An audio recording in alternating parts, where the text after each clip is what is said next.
Welcome to the 50th episode of the Necronama.com.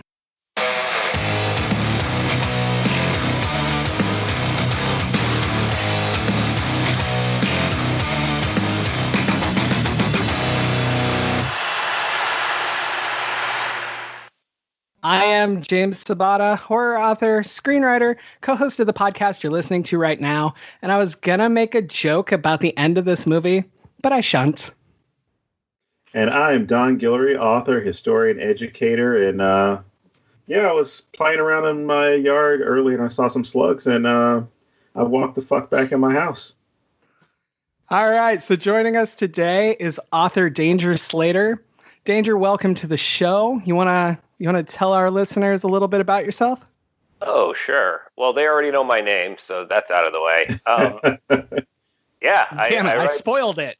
Yeah, you should have just done my first name, and then we could save the last name for the end of the podcast. You know, we're already here. Spoilers, everybody. Yeah, I write books. I write weird horror books, which is kind of why I was leaning into this movie, or why I love this movie. Awesome. I've read a couple of your books. I read He Digs a Hole, and I had to go to this conference for my day job. And the entire time I was sitting there, I kept giggling to myself about this guy with, gardening equipment hooked to where his arms used to be. And I got to tell you, this book is so fucking good. Like, when I tell people about it, I'm like, ridiculous concept, amazing writing. And that's kind of my thing, like, I love anything like that. So I was instantly hooked on your stuff at that point. And then Impossible James dropped, and I kept making jokes about how it must be about me because I'm impossible to get along with. The first chapter, like, I don't even want to go further than this. I love this book, but the first chapter alone, this doctor's inner monologue is like my favorite thing I read this year. God, thank you. Wow. Yeah, I think when it comes to writing, at least, especially if you're going to do something weird, you got to just commit to the concept and not treat your own ideas as jokes, even if they are jokes. That makes any sense? Absolutely, yeah. Yeah. I mean, that's like my novel Fat Camp. Like, the entire thing is, it's a slasher set in a fit camp for overweight teenage boys, right? And we still do like the 80s homage to running boob jiggles and group shower scenes. They're just really different. But like, I used to try to sell it to people that way. And then I realized that's not the story. Like, the story is this kid dealing with his grief and all this other stuff. And it's exactly what you just said. And it took me too long to learn that. And that's why I want the listeners to know this, if any of you are writing.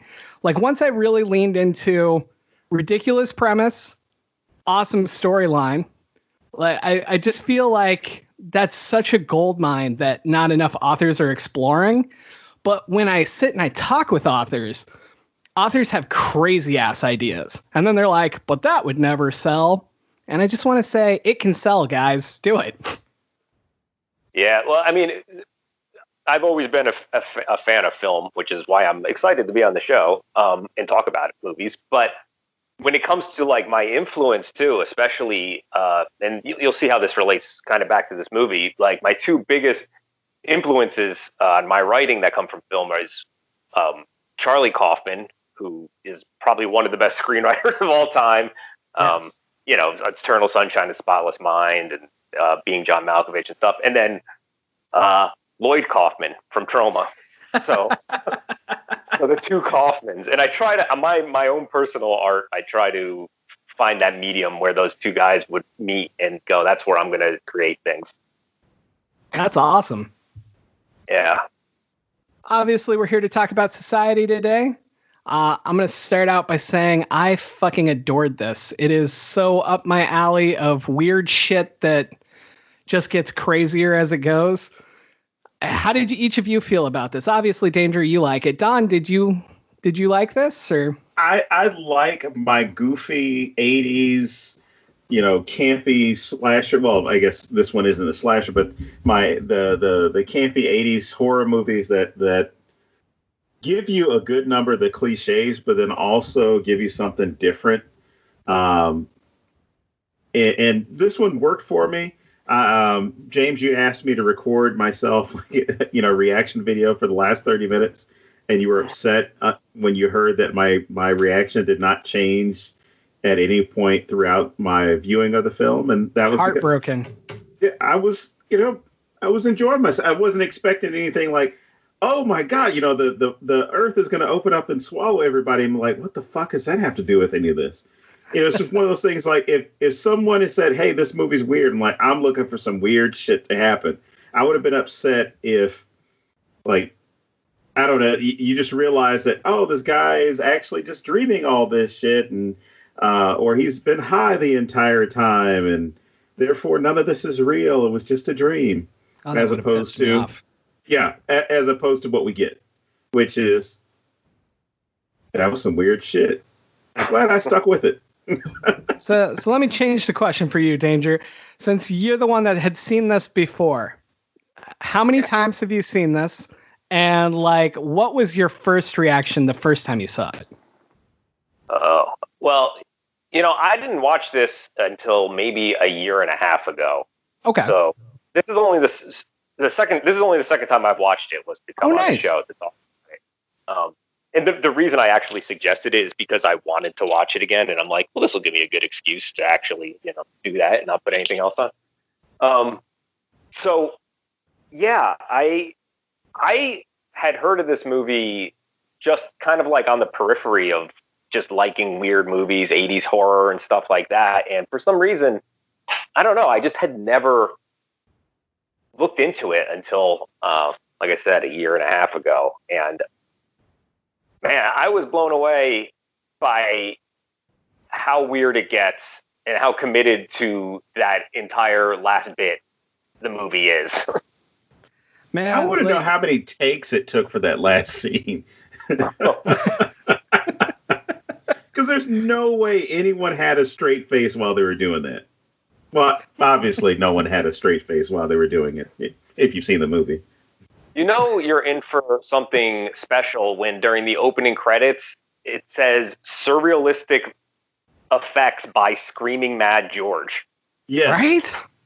I was just like, if you're calling yourself Screaming Mad George, you better live up to this fucking name. You better deliver. Yeah. Well, yes, and I'm going to say Screaming Mad George definitely delivered. Oh, yeah. I mean, we were kind of talking about this before we went on the air here. The practical effects hold up so fucking well. I was looking at it and I was literally like, how is this over 30 years ago? So, yeah, dude did an amazing job. Yeah, there's something that you get with practical effects, just this kind of visceral, tactile. It's just this completely different experience, even when it doesn't look as real as a computer effect in a Marvel movie. Let's say they spent $200 million making. There's just something, I don't know, more dangerous about a man getting knocked over by a giant hand monster than an entire building or city collapsing while Captain America runs away from it. I was reading that monster is where this started. They wanted to make a movie with that monster, and then he just kept working the script in how to get there. And I thought that was just fascinating. Absolutely believe that. There is no way they didn't start with the end scene and work backwards. It's just so, the whole movie is built to deliver this. Everything that leads up to it, you're just okay, I don't know where this is going or what the point of any of this is. And then you get there, the third act, and it's not just completely insane. It's 20 minutes of it or 25 minutes. Right. It's the entire end of the movie. They're not letting you look away or escape this in a way. So I could totally see that they were we need to make this the centerpiece, even though it's the end of the movie. This is the centerpiece of the thing. This is why everyone's here. Yeah, but what I thought was weird is it was about the hand monster. It wasn't even everything else that's happening. It was, how do I make a movie to make this one creature? And I was like, that's amazing. Like, I don't know. That's the kind of inspiration I need right there. Hey, you go from Hand Monster, and then the first step away from Hand Monster is like 7 people, but their bodies gooey and linked to each other. Like that's the, I guess, second to last step. Yeah, like I don't know. It's just a weird progression. Absolutely. And I mean, even the like the faces of the things that are literally sucking the life force out of things, the way they like stretch the mouths and all that stuff. Like, there's so much to see in this. Like, I'm really upset. I was supposed to watch this a year ago at the film bar in Phoenix, and instead I had to watch it on my TV at home. You know, I want to see this on a big screen because there was a shitload to see as it was, and I want to see as much as I can now. Yeah, you want to get into the middle of that action.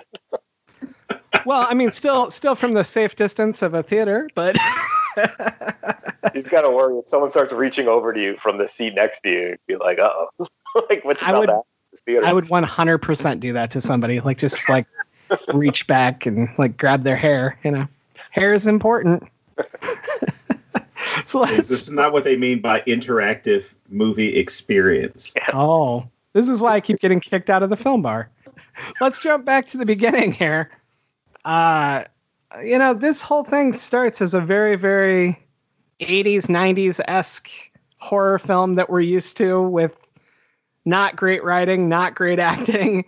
And I guess my first question to you guys is, how long did it take you to feel like you were getting into the film? Because it kind of took me a little bit. I probably didn't get into it until, what's his name? Blanchard is in the closet. That's probably where I started kind of giving a shit that I was watching this. Did you guys have that problem or not? I think it would have had to have been after that debate scene, that first debate scene. Obviously, because Clarissa is sitting there distracting Billy with her vagina, doing the whole Basic Instinct thing. And so at that point, I was kind of like, well, where is this movie going? Because you've already seen those things where he's gone to, you know, his psychiatrist and talked about the dreams and all the shit that he's hearing and how he feels about his family and all this other stuff. So I was trying to figure out where they were going with this. And, you know, my wife was watching it with me, and she's like, some weird shit is about to go down. And I look at her and I'm like, some weird shit is already been going down. So I can't pinpoint a time, because I think it really came from some of the lines that some people were delivering, which I can't remember if it was right around the speech or right after the speech, when whatever Biff's name is, makes that comment about like, oh, it doesn't matter. The game's rigged for us. You know, we're going to win no matter what. Speaking, you know, about the nerdy friend, like, you don't have a fucking chance. You know, we got this. And so at that moment, I was kind of like, this is going to take a turn. It's going to, you know, it's going somewhere. I just couldn't tell. But for me, it was probably after that scene where I figured that I need to really hone in on what they're going to be doing to see if I can catch anything. Cool. Yeah, they kind of do a little bit of, I think it might even be the first scene of the movie where he's talking to his psychiatrist and he bites an apple, and inside the apple it's full of like worms and slugs and stuff. Right. And then he, you know, blinks or whatever, shakes his head, and they have all disappeared, or he dropped the apple or whatever. But you know, they're setting him up as kind of that unreliable narrator. So, and the whole movie is playing with that.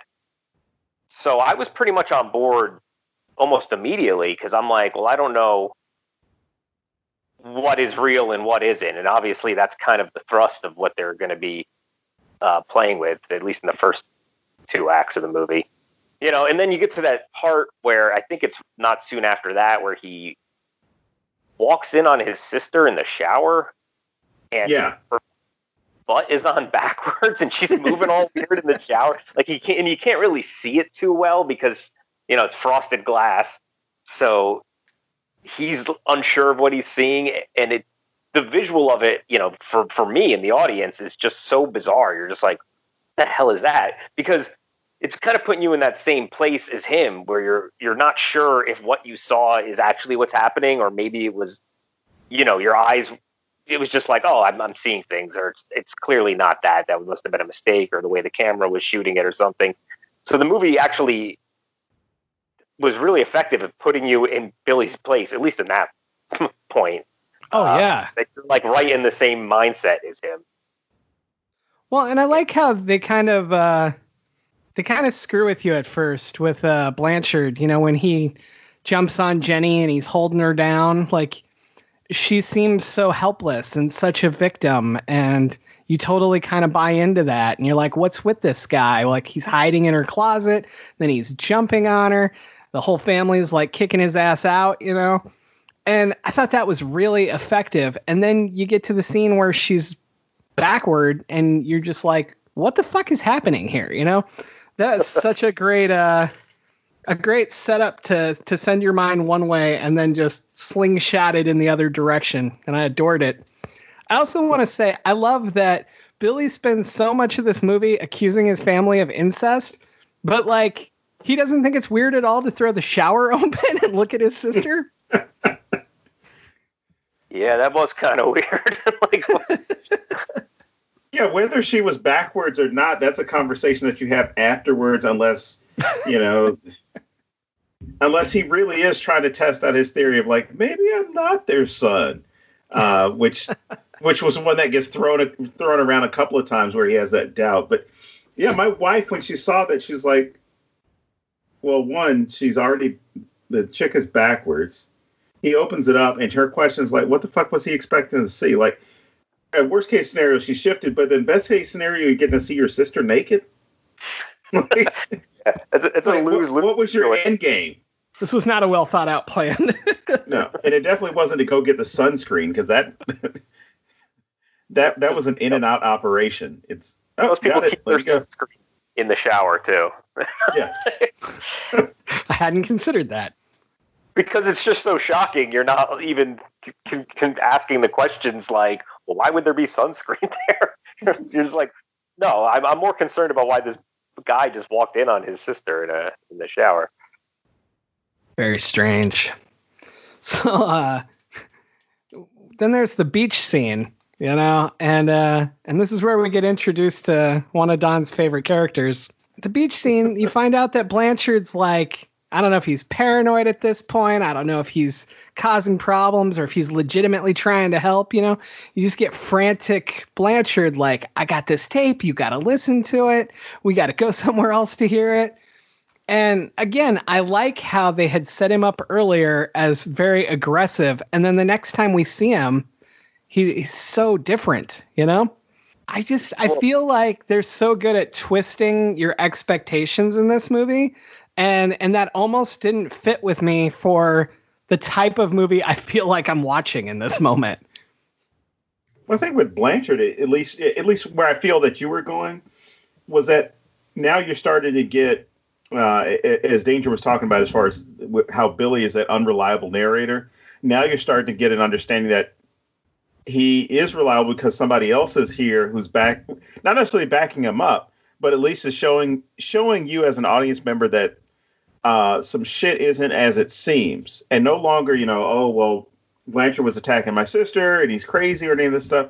It's an issue of like, he knows what's going on. I found out what the truth is. You need to find this shit out as well. And not in some weird, YouTube conspiracy way. It's like, no, I fucking heard this on a tape. I heard them saying this, saying that. You need to listen to this tape too, because some really crazy shit is going on. So you get, at least at this moment, you get this idea that there is somebody else out there that knows what's going on and could possibly help Bill, discover it as well. That scene specifically, too, is where I feel like the movie is starting to go in a direction that other movies would probably shy away from, just because they don't have the balls to do something like this.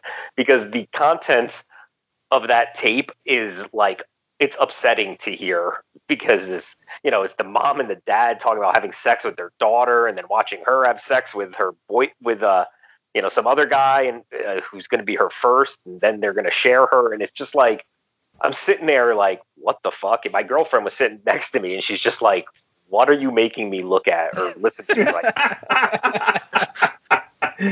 now? And I'm just like, wait for it. I swear it gets better. You're not alone. My wife looked at me the same way. She's like, what the fuck do you have me watching? When she heard the audio on that tape. Why am I watching this? For me, the weirdest part of this whole thing isn't even any of that. It's Clarissa's mom. She seems so out of place in the scene at the beach. I disagree, man. I don't think she was out of place. I think she was like a wizard. She was at the place she was supposed to be at the time that she was supposed to be there. What do you think, Danger? She's definitely got some kind of Frankenstein vibes going on. Mm-hmm. Yeah, well, she is sort of a baffling character, and in so much as she's obviously a part of this society, that her daughter is also a part of, but she doesn't really seem to fit in with the other ones. And they don't really give you much of an explanation as to why she is the way she is. But like Don was saying, it feels like the only explanation is something got fucked up somewhere with her, physiology. And now she's this kind of stunted, hulking monster that just kind of swoops in and plows through a scene, essentially. And eats hair.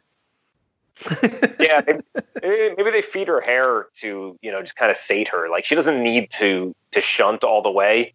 She just needs a little hair to get by. I would actually argue that the ending would be more horrific to me if she wasn't in the film. Like, I enjoy her and I get why she's there, but I feel like we wouldn't have as much indication of how wrong things are if she wasn't there. Like, we'd be getting these crazy things of like the sister Jenny like turned backwards, or like when some arms go too long or things like that. But I feel like she's too much of a tip to how weird the end is. What do you guys think about that? At least in the first scene she's in at the beach, not necessarily. She's weird, but not in a way. She's weird in the way you'd see in like an 80s teen comedy. Just like a big lady who's just like doesn't talk and just groans, and it's like, oh shit, it's the mom. Or if they were like, look, it's the 80s movies, teen comedies, so they were obviously peeping on girls, and then the lady, the mom of the house, would show up and be like, get out of here, and they'd all run away from her. And that's kind of the only function that character would have. Yeah. So at least in the beach scene, it seemed to make sense because he was gawking at her daughter in a way, until she showed up and knocked him over. No, I agree with that at the beach scene. I just think later she gets too weird, but it's still so out of place that I feel like it tips the hat a little too much for me. But I was just curious. I mean, it also could be possibly because it turns out that she's not necessarily one of the society members. She doesn't get invited to this party. In fact, she helps his friend crash it to save him at the end. Right. And then her daughter runs away. So, like, maybe the family that Clarissa and her mom never necessarily didn't belong as part of this ever to begin with. I don't know. I'm just thinking on my toes right now. I'm coming up making extrapolations that the movie isn't even indicating. Well, I don't think that's the case for you. As far as I think you're onto something, because when the judge and everybody gets together and they start explaining it to Bill, as far as like, hey, we're the ones who are in charge. We're the ones who make the rules. You guys supposed to be the ones follow them. Basically saying all these things about good breeding and we're different race, different species, different class. You're not one of us. I saw that as not, those groups aren't monolithic. There are people that are in those groups that don't agree with what's going on. And to give you a historic example, what's interesting is if you go back through archives and you read things from slaveholders or people in the suffrage movement, things like that, you see all these different perspectives on whatever their mission is. I'm sorry, abolitionists, not slaveholders, but abolitionists, and slave owners for that matter. They have all these different perspectives on what their mission is. And there are people that are in those groups that say, you know what, I'm fucking here because it means that I'm not one of those other ones. So, and you can provide for your family, provide for your children, or at least provide for their legacy. And maybe it's an issue of, Clarissa's grandparents were in on, and maybe the daughter, her mother wasn't as physically able, or maybe there was some type of deformity that she had, or, just unwilling to participate in it. Kind of like Clarissa turns on this society as well, to where, they were already there, but you're starting to see these doubts, these cracks develop to where they might not be in on it. And the society itself isn't going to reject them because it's like having old money. You guys were here. You're one of us. What the fuck are you going to go? You going to go be one of the poor people? It's a pretty good point, because it took me half of the movie to realize like that there really is a caste system going on in this film. So much so that, I was looking at Billy, who in the beginning of the movie, it looks like he's this jock and he's debating on stage to be class president. I'm like, this is a popular person in his school. Like, so he should be at the top of the ladder when it comes to any kind of social group. He's the coolest guy in school.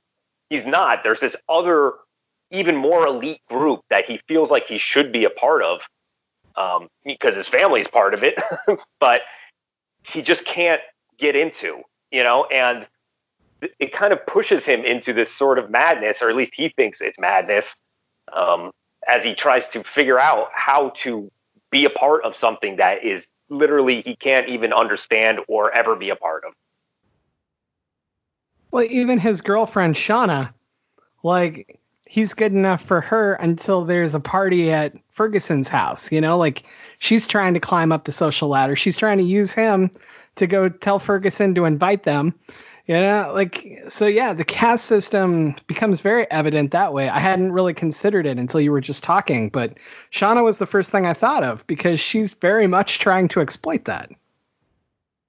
Yeah, she gets the rawest deal too, I feel like, because Billy just kind of throws her away the second Clarissa gives him any attention, and she never kind of gets any redemption. The movie's like done with her when he's kind of hooks up with Clarissa. And a lot of she peels off and you never see her again. It's such a weird ending to the character. It's for her benefit, though, because it's better that she didn't end up at that party. Right? It wouldn't have ended well for her. That might have raised the stakes, though, honestly. If the movie had been more like that, and Billy would have had to make some sort of choice between, this society girl or the girl that he might see as below him. Now I'm writing a different movie, though, in my head.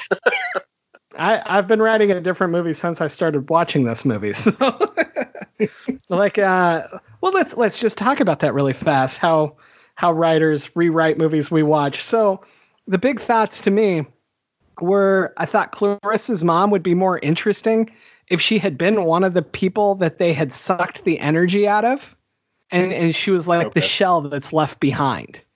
And then like Clarissa wanted revenge. I think that would be cool, right? And then my other big thing is I'm just going to skip ahead to the ending really fast to insult something here. They just like fucking run away and nobody stops them. They're just done. They just get up and they leave, and everybody stands there like, okay, and they like run through the guards and they get in their car and they fucking leave. And I'm like, what the fuck is that? So those are my two big things. Well, that one I don't have as much of a problem with, because I thought about that at the ending. who's going to believe their fucking story? True. You know, it's just like when Blanchard had those tapes and, you know, Bill's with his psychiatrist and like, oh, you know, the psychiatrist showed me, you know, you got more tapes, man. Oh, Blanchard's got some more tapes. And then Blanchard's dead. So it's one of those things that all these internet conspiracy people, I guess they would love to be in this world because it would validate whatever fucking shit they believe in. But at the end, it's this party, and they've already explained, like, hey, we control this, we control that. You don't have a chance. And for them, it was kind of like, fucking tell whoever you want.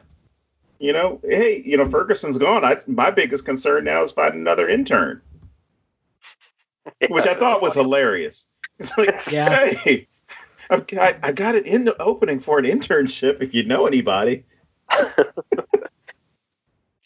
Yeah. What about inside out Ferguson? Like, he pulls his insides out to his own ass, and then the judge is just like, oh well, like nobody cares. this guy we've invested everything in is gone. Let's replace him instantly. So what about you, Danger? Is there anything major that you would rewrite? You were kind of talking about that. Yeah, I would give that mom some sort of more stakes into the story to kind of explain what she was doing, you know. And I like what we've kind of touched upon when we were talking about that before. Like, maybe there's the shunting going wrong or something, or at least like had some sort of reason to really turn her back on them, because it's clear that they've turned their back on her. Definitely. I mean, maybe that's tough. Maybe she just wants revenge. I don't know. Maybe she just wants to be at the party like Shauna. Yeah, she just wants to get laid. Oh, there's gonna be hair there? Okay, let's go. You didn't tell me there'd be hair. Boy, oh boy. Don, do you got anything that you would definitely rewrite that we haven't already talked about? Well, you guys already hit on my second favorite character of this film. I think at least merging this idea of why Clarissa's getting involved with her mom, you know, as far as, you know, whatever the mother's rationale for being the way she is, and tying that up into Clarissa getting involved and helping Bill and all this other stuff, that might work. Or just having more people being shunted at the party, because it seems like Blanchard is an interesting one to include, but it does seem like you need, you know, Shauna, somebody else from school, or what, you know, if this is supposed to be a coming out party or just their shunting itself, there should be more on the buffet. Yeah. But, you know, I kind of get why Blanchard is there and why he was so suspicious to begin with, because they make it very apparent that he's Jewish. You know, they throw an anti-Semitic remark at him, and then he has a Jewish funeral, and so he's kind of like othered from these people, because right. They're really all the, you know, waspy type people. So I kind of get why he would be included at the end there, and why they would, or why he would have kind of thrust them into that situation, or been trying to get Billy on board. But yeah, I mean, there'd be nothing wrong with more bodies in that scene either. Actually, you know what? There would be one other thing I would probably amend. Maybe give Billy the option of being one of them. Like, as far as whether he would make that choice, you know, having that type of setup to where it's like, oh, well, you know, you're a very bright young man. You've done this, you've done that. Oh, you kicked the shit out of Ferguson. You turn him inside out. Why don't you become one of us? You know, that type of option, as far as like, hey, it is not going to require that much. We're the power brokers. We can make you one of us. It's weird to me how they spent all this time growing him. Like yeah, just to shunt him? It doesn't seem like that's normal, the way everybody reacts when they hear that they did this. Because, you know, the judge, I think it is like, and he was raised by whatever their names are, you know, and like the whole crowd's like, oh, wow, you know. So that doesn't seem like it's a normal thing. So I'd like to know a little more about why the fuck they did that. Yeah, it seemed like they were treating him like a prized pig or something, you know, like he was their pet, that they kind of care about, but the whole reason they have them is just to make them delicious so they could eat them at some point. He's the big turkey on the farm. I got a question, and maybe I missed it, but when Bill's being confronted with this group, like they haven't even shown who they are. I mean, aside from what he thinks that he's seen with his sister being backwards and the dreams and stuff like that, why does when he at least confronts the people of the party, why does he immediately go to aliens? Did I miss something, or was this just one of those things that he's gonna, you're aliens, and like, no, we're not aliens. We're different race, different species, different class. We're better than you, blah blah blah. But I just found it odd that was the first thing he went to, as opposed to, you guys are cannibals because I heard you talking about eating people, that type of stuff. Well, they did kind of telegraph that a little bit when he was at the beach and these two little kids show up and squirt sunscreen on him and his girlfriend, and they call him alien scum. Okay. And he's just like, oh, what are you talking about? Because I guess they just assume he's one of them. I don't know how these little kids have any sort of knowledge of what may be happening behind these rich people's gates, but it's besides the point. They got the glasses from Nada. Yeah. I kind of like, though, that feels like it would be an easy explanation. Oh, they're aliens. We control everything. But they're like, no, we're a different race or a different species. We've always been here, and we're not going to explain what it is that we do or why we're doing it, because you don't. You as a human can't understand.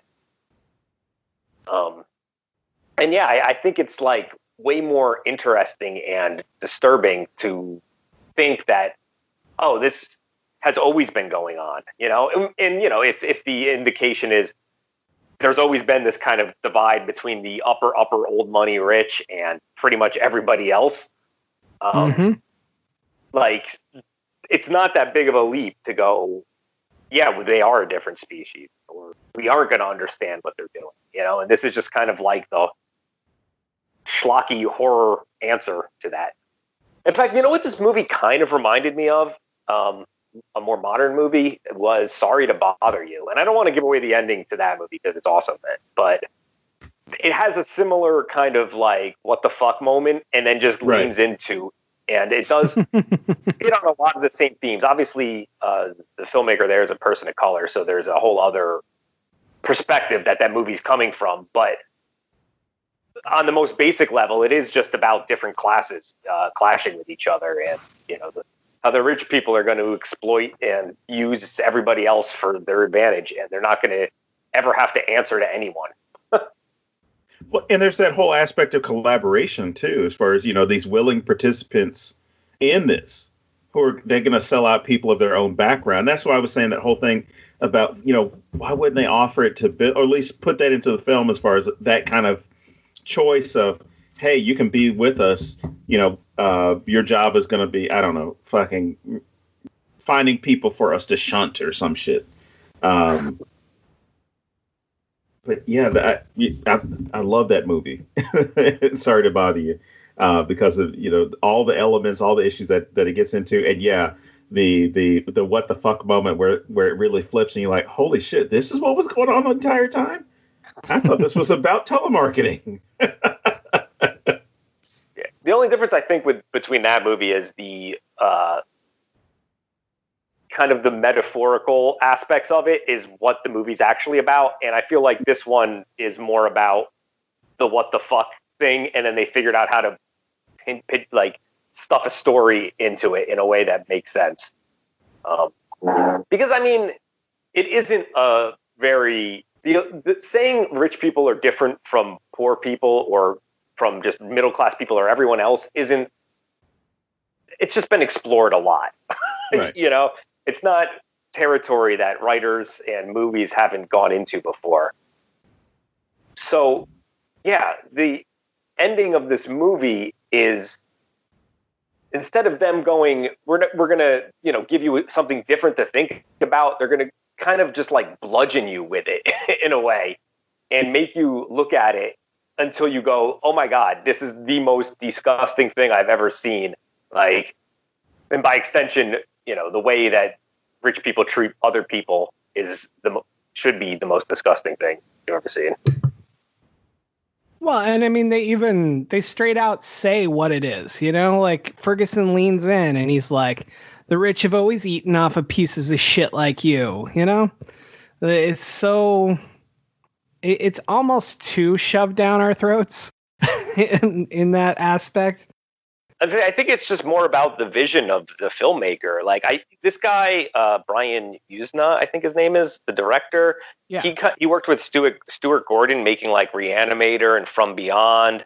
And then he went on to make, I think, Return of the Living Dead 3 and stuff. So as someone involved in movies, I feel like he is more into just like the what the fuck visual aspects of filmmaking, and going, let me show you some shit that is so wild and out there that you won't be able to stop thinking about it. And that is kind of like everything in this movie leads to the third act. That's the entire, like we were saying, it's the entire point of the movie. And it is nightmare inducing. Like I don't know. You can watch horror movies where people are being stalked by, a killer or something, Halloween, and there's all this dread involved, and that's one way to do horror. And then there's just like showing you something that you just don't want to see, and then going, look at it, and now look at it again, and I'll look at it from this angle. Now look at it for 17 more minutes. Yeah, and holding on it, and then I don't know. It is more grotesque and effective than a lot of other kind of horror to me because of that. Okay, I can see that. I have this weird thing, I think, where I get so into, like, especially in this one, the practical effects, that I'm like just staring at that in like wow, how did they make that way? And I'm almost pulled out of it. Like, I don't get the grotesque, like, terror inducing thing. Instead, I'm like totally curious, like, I wonder how they came up with that part. So maybe I'm just missing that, but that's not unusual. I watch movies weirdly, as Don constantly reminds me. Yeah, but I like just nothing wrong with that, man. That judge character, just with no shirt on, just like shaking, holding his little cigar. The room's all red, and he's got goop dripping off of him. And I'm just like, if this man was standing over me looking like that, I would be the most terrified I've ever been in my entire life. Absolutely. And he's just a big old man who is not, he's not physically intimidating or anything. It's just like, it would be so unsettling and disgusting that you would be like, everything in me needs to get away from this. And then his face goes like all Joker. Yeah. Everything. Yeah. I mean, when you put it that way, yes, if I saw this shit in real life, that would terrify the living fuck out of me. Well, that and Bill's sister popping out of his mom's vagina, or at least her face popping out of the vagina when she gets out of the bed, which was hilarious. There were a couple of good jokes in that part that aged well. I mean, just because the intellect that was required to make the joke and then make it work with that visual. Where, the sister pops out of the vagina, or her head pops out of the vagina, and the mom's standing there with this, the other person coming out of her. And she says, "Hey, Bill, fancy an Oedipal complex?" Basically saying, like, you see this grotesque thing, you see this whatever, is like, you want to fuck? And then, of course, the dad is still in the bed, and his face coming out of his own asshole. It's just kind of like, well, Bill, you're right. I am a butthead. And then blows a raspberry, which I thought was great. It was great for that moment, because I'm sitting there like, if he doesn't blow a raspberry while he is a human asshole, I'm going to be disappointed in this movie. And I was not disappointed. When you talk favorite characters, her dad is my favorite character, but only in this transformation. Okay. Like, the guy makes a fucking dad joke. How great is that? It's ridiculous. I don't know. Everything about this scene with this guy just cracks me the fuck up, and I love this part. I only wish they changed the language where Billy called him an asshole earlier. and then he could have said it right at that moment. Yeah. Or said, you're wrong. It's just crazy how, like, disturbing the visuals are and how gleeful all the characters are in participating in what looks like the most inhuman, horrible thing that could happen to somebody. For them, this is like some kind of weird release that I guess they look forward to for years, like all year or something, or they only have these kind of parties when someone joins the society when they turn 16 or whatever it was for the daughter. This is like a big deal for them, and they're all just cutting loose and peeling out of their skin and making jokes about it because they don't have anything to fear, at least when it comes to somebody hurting them, and then even when someone does hurt him, when he inside out Ferguson or whatever his name was, they still don't care. So you're like, okay, well, these people are just not people. They're just crazy monsters that just want to fucking, I don't know, control the world. So they pretty much are human. Yeah. I think it's weird how they all kind of turn themselves inside out or do other things like that. But then the way you kill them is to turn them all the way inside out. So like if he had grabbed his dad's head when it was in his ass, would that kill him? I don't know. But I have a question about the killing of Ferguson, actually. Like Billy, he shoves his hand up Ferguson's ass and then his hand like comes out the dude's face and he pulls him through. Did his arm get longer somehow? Like what happened here? Yeah, I don't know. Strange. I guess Ferguson doesn't. I guess they maybe not have bones the way human beings have bones because Probably not. Kind of ends up like just a little skin suit at the end. There was no bones involved. All very strange. I had to look up what the word shunt meant. Oh, I know I've heard this before, and I don't know exactly what it means. It's because they say it a lot at the end of this movie. Yes. The shunting, and so it involves. It's basically when you connect two things so that a current can pass between them, like two, I guess, different electrical lines. You would shunt them together, or pipes maybe.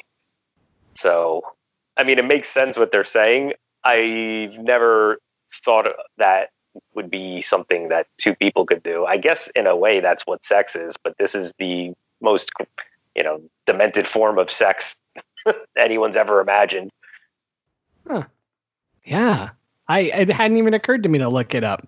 That's an interesting definition given what's going on here. Good word for it. I do like the line, what is it? I love the thrill of the hunt and the taste of the shunt. It's a little creepy. Yeah. I don't know I'm assuming anyone who listens to this probably has seen this movie or at least knows a lot about it. If they haven't, they're still going to be surprised after they listen to it.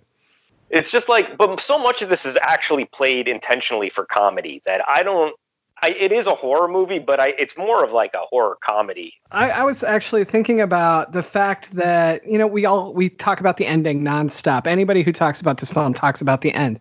The thing that's actually terrifying to me in this is like the long arm reach or the twisted body, because that's still grounded in more reality. And I'm not able to disassociate from that as much. So that part where he's making out with Clarissa and like her arm, like it just goes in some position it shouldn't be able to be in. And then she's kind of bent. That creeped me out more than the ending did. I was expecting somebody else to be there. And then when I realized, I'm like, oh shit, she's one of these people too. But she fell in love and gave it all up. It's really like a Romeo and Juliet story. No, it's not. I was making a joke. Except they both lived, and that's funny. If Shakespeare was around in the 80s, he would have been writing movies like this, okay? Yes, he most definitely would have been.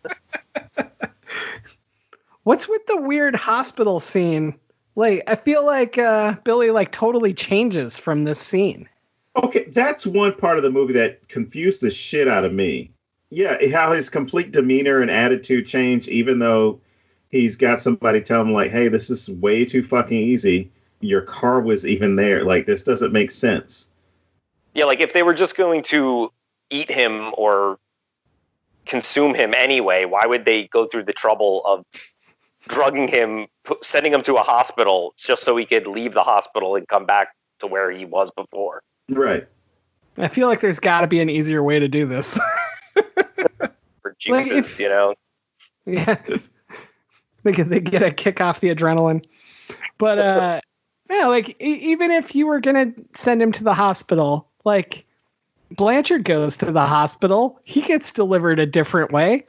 Like, why would you go through this extra step of, I'm telling you, he'll get into his Jeep and drive right over here? Like, what the fuck? Why wouldn't you just stick with the easy route and have the ambulance deliver him as well? Maybe they were just waiting on all the guests to get there. He had to get there at a certain time and day. I don't know. That whole thing just it was just weird. Maybe it was, hey, we just like fucking with people too before we shunt them. When he arrives, they treat him sort of the way they treat the sister, except, you know, they're clapping for her because now she's, you know, it's her coming out party or right. whatever it's called in high society when you have this thing, their Sweet 16. So they're all happy that she's here and now a part of them. And then when he arrives, they kind of are doing, not that they're clapping, but they all act like they've expected him, and they're kind of clearing a path for him to kind of enter this room and be in the middle of everything. From what I remember. Really strange, yeah. I don't know. Maybe I'm just trying to make too much sense of this movie. I think that's probably a problem. Yeah. Yeah, I don't know if logic is kind of what the movie's trying to lean into. Because if that were the case, she should have just shown up with salt and thrown it at everybody. You know, this kind of brings up an interesting question, though, about movies in general that I've tried to, I think about from time to time. But like, so something like this, which is clearly full of plot holes and a lot of problems, but is still completely enjoyable. Why is it that you can overlook things like that and it won't kind of ruin your viewing experience in something like this, as opposed to some other movie where one tiny plot hole, you'll start nitpicking it and to the point where you're like, well, that movie's just stupid. I don't care. And then they remake it and ruin my childhood. My response to that would be intention. Or at least that's my viewpoint on it. It's like, I feel like I know this movie was made to be enjoyed for the weirdness that it is. Right. And going into it that way, I don't expect it to make sense. Like, I'm talking about it, wishing that it made sense. But I don't actually expect that, and I still enjoy it. I'm going to watch this movie repeatedly. But like something, I don't know, even like, let's say Get Out. Just to kind of stay in genre, like I expect Get Out to make sense, and I would be really pissed off if they did something like the scene with the hospital that literally makes no sense. You know, I don't know. What do you think of that? Yeah, that's a pretty insightful response, actually. Like, yeah, because I don't.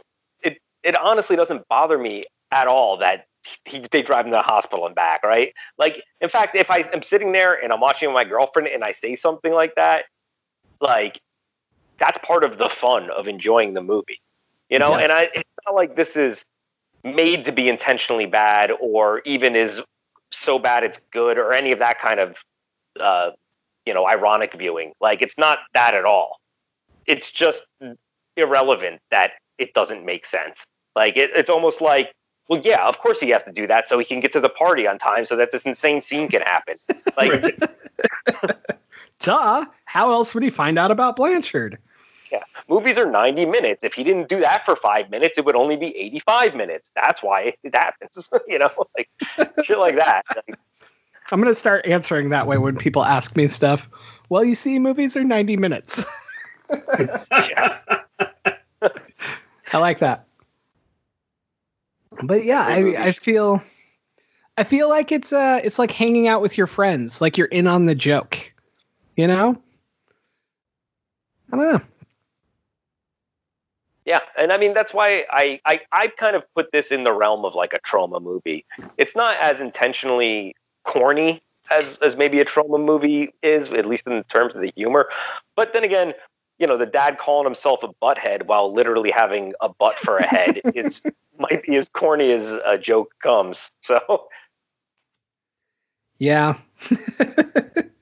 But yeah, you're right. Like if I watched Poultrygeist, I probably wouldn't be dissecting it, trying to make it make sense. So that's a good example.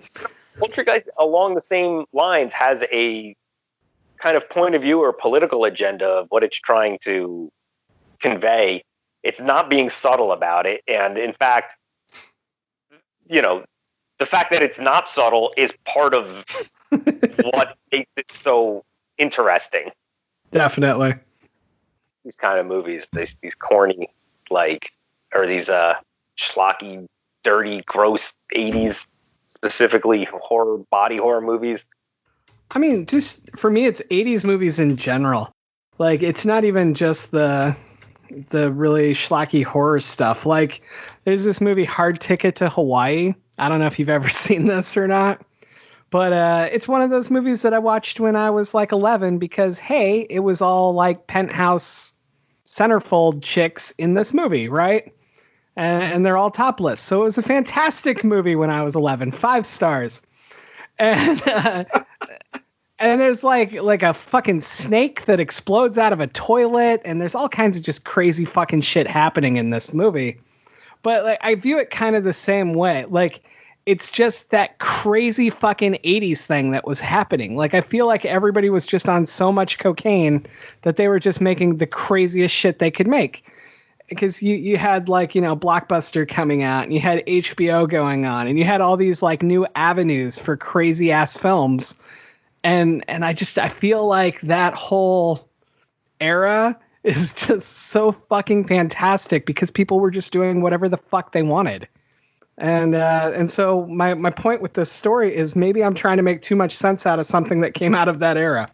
Yeah, especially since the thesis of the movie is you can't understand what it is that these people are doing. Like that is what the movie is trying to tell you. Like you don't understand rich people because they are a gross different species than you, and that's so, I guess trying to overly explain anything would kind of miss the point of the movie itself.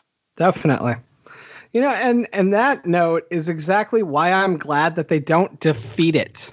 They don't like burn the house down. All the rich people don't die. They don't defeat the shunting monster or whatever you want to call it.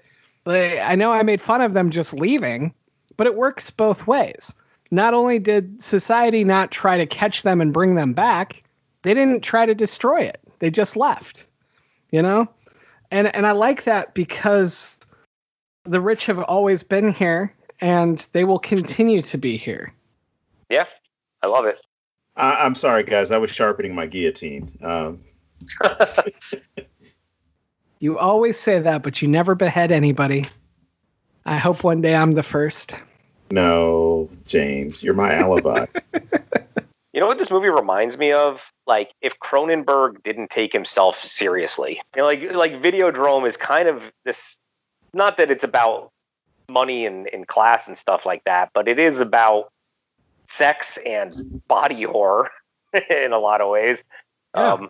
But that movie takes itself very seriously. And this is just like, oh no, we have Frankenstein ladies and creepy judges and hand monsters and dads coming out of their own butts and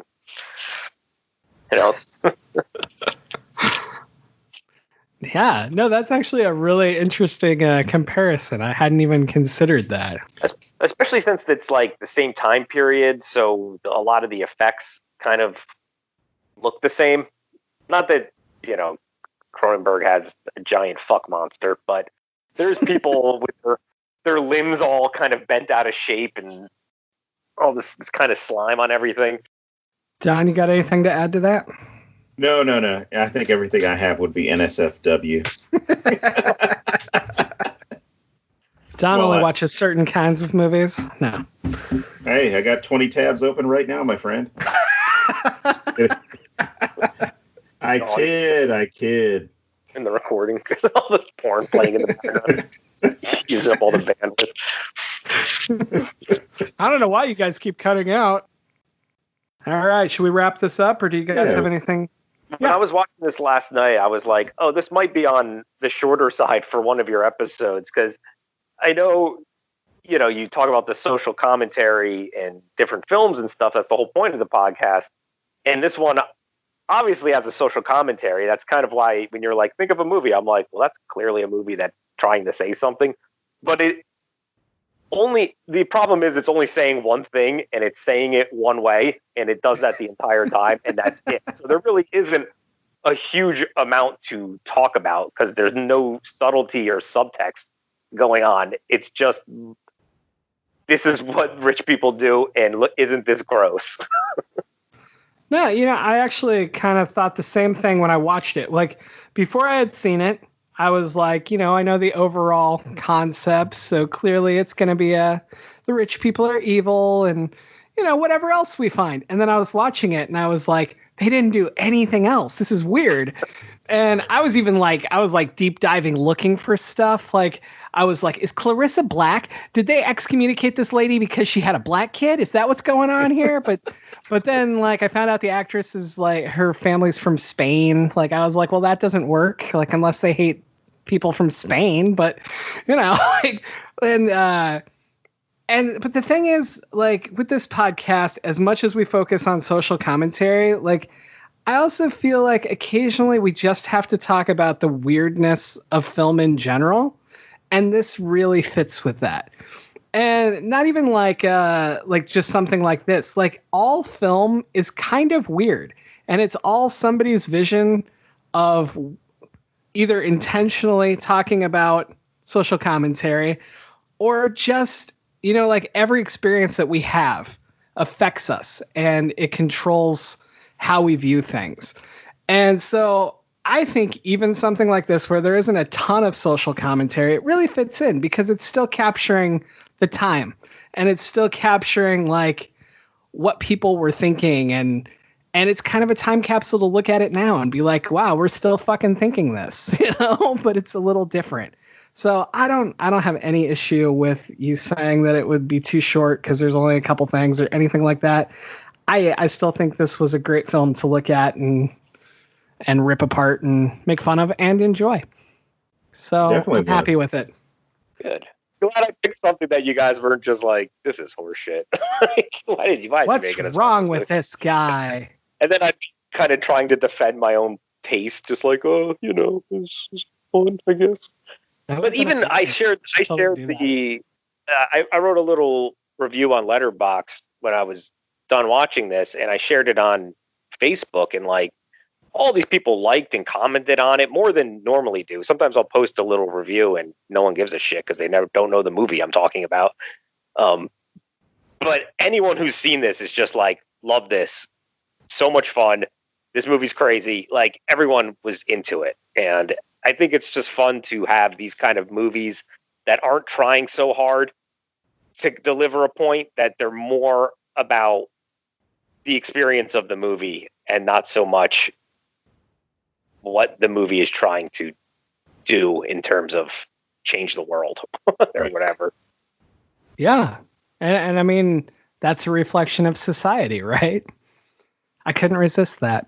So anyway, to bring this back full circle, since you just mentioned like Letterboxd and Facebook and stuff, why don't you tell our listeners where they can find you online and follow you on social media and stuff? Yeah, well, I'm on all the social medias basically, but my main deal is Twitter. So if you do Danger_Slater, you should be able to find me on Twitter. And of course, I'm on Facebook and Instagram. And if you like movies and want to read reviews, I review literally every movie I watch. I on Letterboxd. I think I'm up to like 450 reviews. I joined it in like 2017. So that's the amount of movies I've watched since then, 400 and something. And every single one has a little review. That's awesome. Yeah. I'm not like writing, like I'm writing for IndieWire or something. It's usually just I'm just like, oh, this was cool. This didn't work. This was funny. This is a good performance. Just kind of basic stuff. But it is a good way to just kind of engage with movies and other people who like movies. I'm so busy that the only things I watch we do on the show. So I'm also reviewing every movie I watch. All right, maybe it just feels that way. Well, I guess that about wraps it up for this week then. So I want to thank you one more time for coming on and for making me enjoy the shit out of this movie. Yeah, thanks for having me. Thank you for coming on. And, pick something weird and come back again. There's a whole world of weird movies that I think people who love them need to sing their praises and let everyone who may not know that these things exist. So, if there are weird movies out there, there are fans of it who will defend those movies to the last breath. So, weird is all based. It's like beauty. It's based off of who is making the judgment. That's how I am with Mean Girls. I'll just defend it nonstop. It's a weird fucking movie. God. Such a stupid movie. I'm not even going to edit that out. All right. So I'm not a regular mom. I'm a cool mom. So on that note, as always, I am James Sabata. And I am Don Guillory. And we'll see you next week here on the Necronama.com.